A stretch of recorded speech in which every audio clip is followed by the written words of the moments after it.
आदमी गोबर का एक मुट्ठी उठाता है और ध्यान से सुनता है, अंदाजा लगाते हुए कि याक जरूर पास ही होंगे। वो गोबर अपने चेहरे पर मल लेता है ताकि उसकी इंसानी गंध छुप जाए और धीरे धीरे अपने कबीले वालों को आगे ले जाता है। सही मौके का इंतजार करता हुआ कुछ चींटियां उस पर चढ़ जाती है मगर वो जरा भी नहीं हिलता, उन्हें सीधा निकल जाता है बिना किसी झिझक के। जैसे ही याक का झुंड हमला करने की रेंज में आता है, मुखिया तुरंत आदेश देता है। कबीले वाले आगे बढ़ते हैं अपने पत्थर के भाले फेंकते हुए ताकि याक का रास्ता रुक जाए। कोई और चारा न देखकर झुंड पीछे मुड़ता, इस बात से अनजान की वो एक खड़ी चट्टान की ओर बढ़ रहे हैं। अचानक एक गुस्सा या याक सबसे कमजोर लड़का की तरफ मुड़ता है, लड़के को पूरी ताकत से टक्कर मारता है जिससे वो उड़कर चट्टान के किनारे जा गिरता है। नाजुक पल में पिता अपना पत्थर का भाला फेंकता है मगर देर हो चुकी होती है। मुखिया दौड़कर चट्टान के किनारे पहुंचता है और नीचे झांकता है तो देखता है कि उसका बेटा एक चट्टान से टकरा रहा है, किसी भी पल गिरने वाला है। पिता चिल्लाता है, बेटे से थोड़ा और पकड़ने को कहता है मगर घायल लड़के में और ताकत नहीं बची। जैसे पत्थर टूटता है वो नीचे गिर जाता है। सौभाग्य से लड़का एक किनारे पर गिरकर बच जाता है। क्रूर हकीकत को मानने से इनकार करते हुए पिता उससे बचाने के लिए नीचे जाता है मगर कबीले वाले उसे समझाते हैं कि वो अपनी जान जोखिम में न डाले। पिता पूरी शाम चट्टान के किनारे खड़ा होकर बेटे को पुकारता रहता मगर कोई जवाब नहीं आता।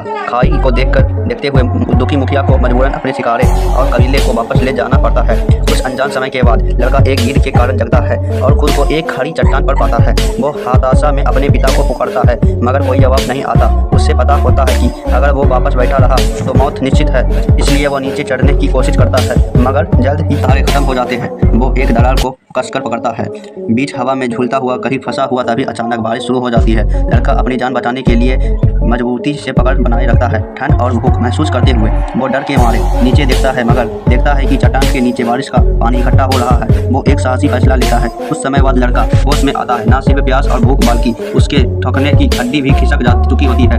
दर्द सहते हुए वो एक पत्थर से अपनी हड्डी वापस ठीक करता है और चट्टान की तरफ लंगड़ाते हुए बढ़ता है। आखिरकार किनारे पर पहुंचकर उसे एक कब्र दिखाई देती है तो उसके पिता ने उसके लिए बनाई थी। उसका दिल टूट जाता है और गहरा शोक उस पर हावी हो जाता है। बिना पिता और कबीले के अपना घर जाने का रास्ता नहीं मिलता। तभी वापस के पहाड़ से भेड़ियों के झुंड की डरावनी आवाजें गूंज और वो तुरंत उठता है और अंधेरे होने से पहले भागता हुआ एक सूखे पेड़ पर चढ़ जाता है। अपनी पहली रात अकेले बिताते हुए अगले दिन जैसे ही वो झील से पानी भरता है, भेड़ियों का झुंड उसे देख लेता है और उसका पीछा करता है। वो जल्दी से सूखे पेड़ पर चढ़ जाता है और घबरा कटार निकालकर एक भेड़िए के टांग पर वार कर देता है जिससे किसी तरह अपनी जान बचा पाता है। जैसे जैसे भेड़ियों का झुंड बिखरने लगता है, सिर्फ एक भेड़िया गंभीर रूप से घायल भेड़िया जमीन पर पड़ा रहता है। मुश्किल से सांस लेता हुआ लड़का धीरे धीरे उसके पास जाता है, अपना भाला उठाकर उसके सिर में मारने ही वाला होता है मगर खुद को रोक नहीं पाता। शिकार करते वक्त भी वो जंगली सुअर की नहीं मार पाता था और अब ये भेड़िया जिसने उसे मारने की कोशिश की जमीन पर पड़ा है तब भी वो नहीं कर पा रहा। वो धीरे से भेड़िए का मुंह रस्सी से बांधता है और उसने नदी के किनारे ले जाता है।